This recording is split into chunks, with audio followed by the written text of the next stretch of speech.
Uy, tumatawang kaibigan ko, DDS. Ay, girl, kumusta naman, B?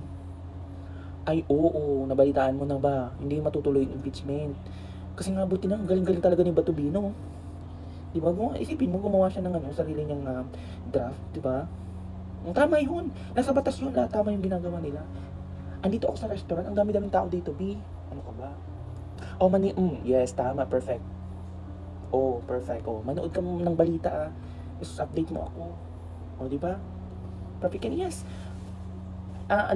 Yes, steak. Wagyu. Ang gusto ko yung ang sarap ng pakaluto. Pag medyo malamig-lamig, papa-refire ko yan.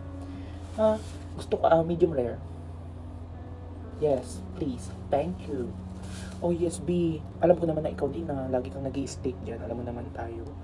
Hindi tayo pwedeng makabog-kabog ng mga kakamping at ng mga loyalista dyan. Oh.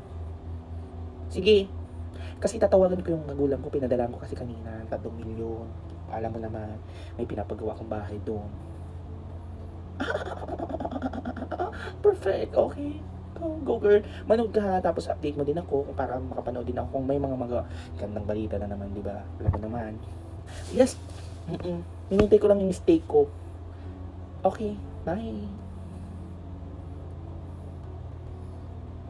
Ala, perfect. Sarap ng steak.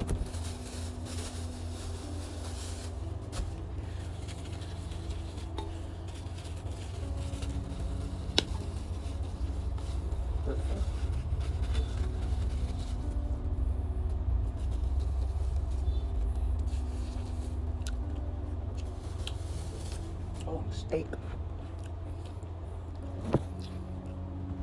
Naku, tumatawag ang inay. Hello, ma. Wala pa nga. Walang pera. Di nyo kasi nararamdaman yung buhay namin mga OFW dito eh. Kala nyo ang dami namin pera.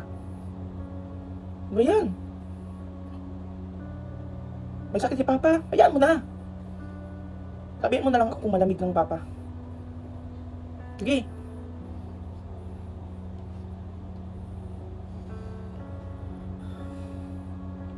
Ay, may bagong si Maharlika. Load muna. Sa Pilipinas, anong oras na ba sa Pilipinas? Yes. Kilo, tingnan natin. Ganda talaga ni Maharlika. Manila, okay, alas 5 pa lang sa Pilipinas. Ng hapon. So dito, ayan. Bibiliin ko yung mga